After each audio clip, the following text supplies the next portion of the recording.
guys enjoyed this video, you guys should become patrons over on Patreon and support the channel and all that stuff. So, today we're going to be talking about Mercury. We're going to be talking about backstory information we got from him. As you guys can see, we are in a new office. We have a new light. We have a new computer. It is great. We are kind of working... Yeah, the Christmas tree in the background. I literally just noticed that. We're still working out some kinks with it, but I think that the webcam looks a lot nicer now. Because it doesn't matter how shitty or how good your webcam is if your lights are crap.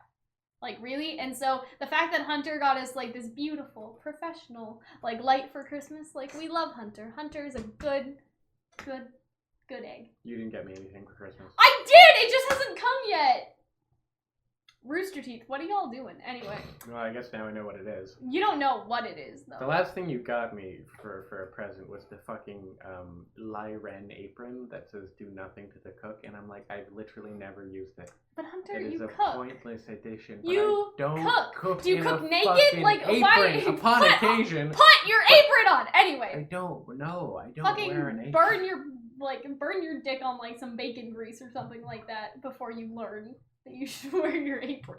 Burn your dick on bacon grease. Okay. Yeah. Alright, that's fine. Anyway. Exactly. Continue. Anyway. What are we talking about? So, we're talking about Mercury today. Right. So, my point was, if I had one, I don't remember, was that, oh, right. So, I was talking about the new office, all that sort of stuff, right? It's good. It's great.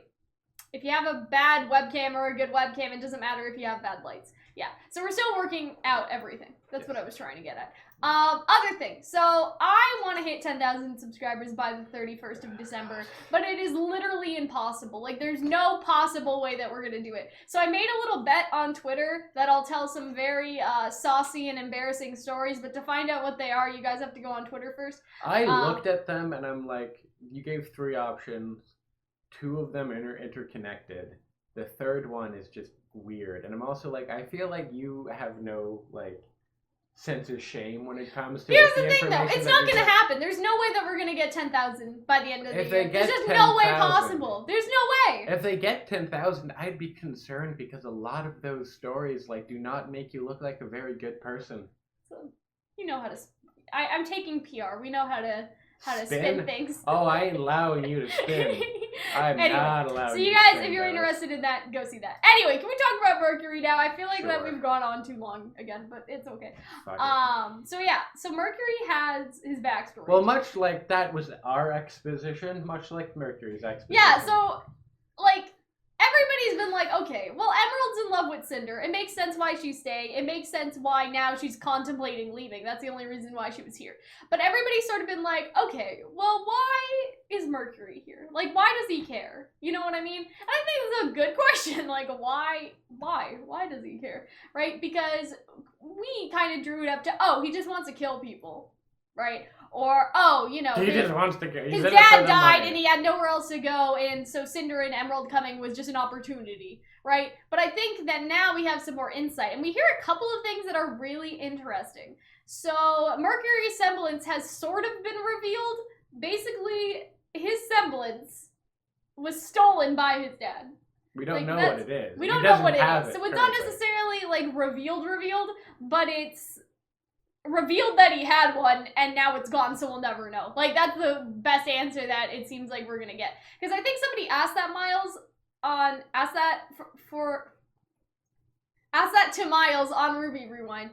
And so, you know, he was like, spoiler question. And now we know why, because it came up this week, right? I mean, it would have been a spoiler question even if it came up 2 years from now, but you know what I mean? Like, it was sort of fresh in his mind for whatever, for this episode and all that. So I guess in that sort of sense, yeah, it's been revealed that he did have a semblance, but his father had a semblance that stole semblances, which kind of makes sense because his dad, right, was this like assassin, was this like legendary assassin, and it makes sense in the sense that if you're a good assassin, right, the best thing that you can do is sort of take away any advantage, like from your, I mean, ideally you should just sneak up on someone and kill them, but that doesn't always, you know, go the right way. We're not assassins. Go the right way. We haven't been in a while, so you know, we're a little rusty. So he's basically like a hitman for hire sort of thing. Maybe he doesn't do it, you know, like the Assassin's Creed, like sort of like that. But I feel like that's a very like unique and good semblance to have, and it sort of reminds me of My Hero Academia. Like if you guys don't know the villain, the villain can steal other people's corks and Gotcha. keep them. And so I'm Possible. guessing Mercury's dad can keep a certain number of corks, and he just kept his son's keep a certain number of corks, keep a certain number of semblances, and they just sort of, he just kept the semblance, and maybe Mercury thought by killing him he'd give it back, and then he just didn't. That's a feels bad right there. But yeah, it seems like that's all we're gonna get, because it would be weird to be like, so what was your semblance that you lost? Like, it doesn't fucking matter, he's lost it. You know what I mean? So this is as much of a semblance reveal as really we're getting.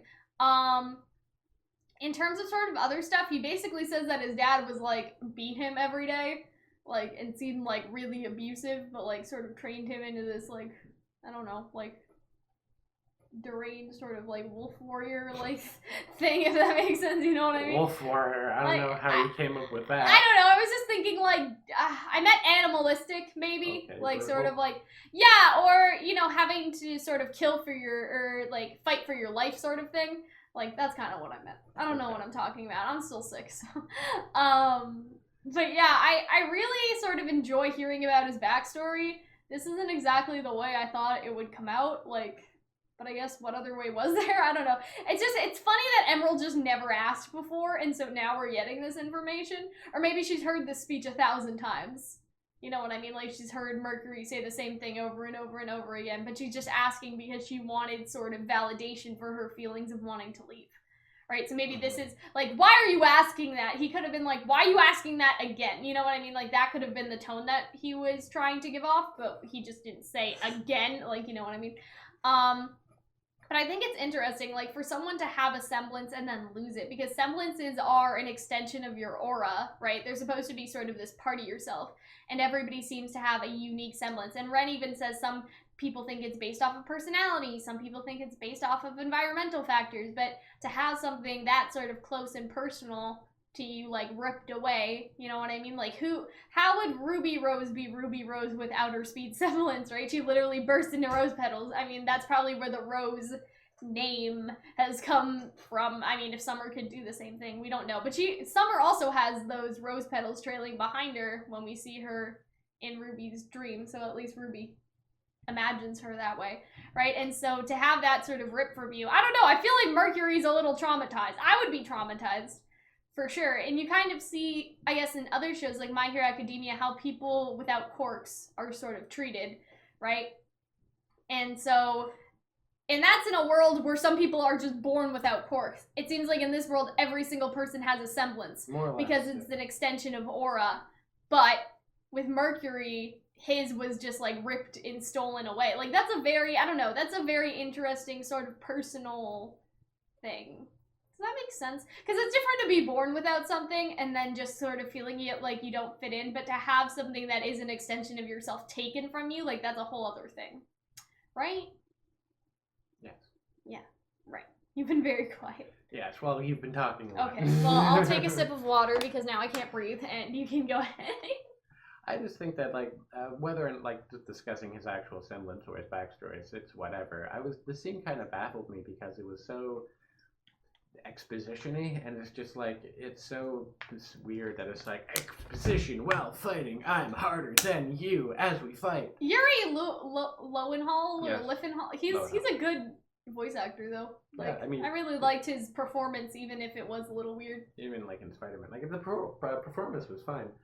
I was just, oh god, I wouldn't even know what it just seemed a little too, like, stereotypical of, like, I am giving you my harsh backstory as I'm fighting you now. My daddy never loved me. And then he gets one-upped by Tyrion, who's like he's like Heath Ledger jokering it out. Well, Tyrion says something interesting, like, "Oh, you kids think that you're gonna come sit at the table with the big, strong men," or whatever. He says that to, like, Mercury, so it's kind of reminding us Mercury is still a kid, like, he's still a child, like, he's not, like, a child, but he's still very young compared to everyone else, and so I feel like he can have as much redemption as Emerald. Like, there's still sort of this innocence about them where, yeah, they're still getting kicked down by the adults, and I think that in RWBY recently there has been a theme of sort of this childhoodness compared to adultness, and that's something that happens in fairy tales a lot, and so I'd like to talk about that as a separate sort of video, but I think that's sort of interesting that Mercury sort of talks about all this stuff, like wanting to be at the top and all that, and the adults just push him down again. So I feel like even though everybody wants an Emerald redemption arc, I feel like they could run away together. You know what I mean? But yeah. So that's all that I think I have to say. I don't think there was anything else in his backstory that was particularly interesting. He does say, though, it was almost like it was meant to be, because Cinder and Emerald came at his doorstep. I think that's interesting just because, like, I want to do, again, another video on this, but there's sort of this idea of, like, do you believe in destiny and all of that sort of stuff. And so it seems like that there's some sort of idea of fate or some sort of idea of destiny, and I wonder if Salem could somehow be controlling that. Like, Jin can't tell us of events that are to come, right, in the future, but she was made by the God of Light, as far as we know, so I feel like that a more destructive gift would be the one of sort of the future telling, if that makes sense. So I wonder if there's some possible way that Salem can do even when Jin cannot, because Jin wasn't made for that purpose, because she is supposed to be of light, and the God of Light had this thing about balance, like, oh, you know, this order of the universe, and the order of the universe would be definitely disturbed if he, like, made sort of a future paradox situation, right? That seems like a chaotic thing the Dark God could do, so I wonder if there's some way that Salem has been able to hone that. I just think that would be interesting, like, that's why Salem was, or Cinder was in the right place at the right time to pick up Mercury, like, it wasn't just by chance, and all that stuff. So yeah, that's it. Anyway, I hope that you guys enjoyed this video. I hope that you guys will become patrons over on Patreon if you guys enjoyed, and subscribe for that 10,000 that we're not getting by the end of the year. Thank God. Anyway, we will see you guys later. Bye. Thank you guys so much for watching, and if you guys want to support the channel, you guys should be patrons just like our wonderful patrons whose names will come on the screen now. $10 patrons get videos sometimes 2 weeks in advance, sometimes 3 weeks in advance, basically much, much earlier than anyone else. They can also request us to do a video for them, so this could be a reaction, a theory, a discussion, anything like that. Our $5 patrons get a week in advance early access, or somewhere within that time frame, so between 2 days early and 7 days early, basically, but usually it's 7 days early, because I'm good with my scheduling. Anyway, our $1 patrons and all of our patrons above the $1 tier get access to our Discord server, so if you guys want to talk with us, talk with other fans of whatever you're watching right now, you guys can, and I hope that we will see you there. Bye.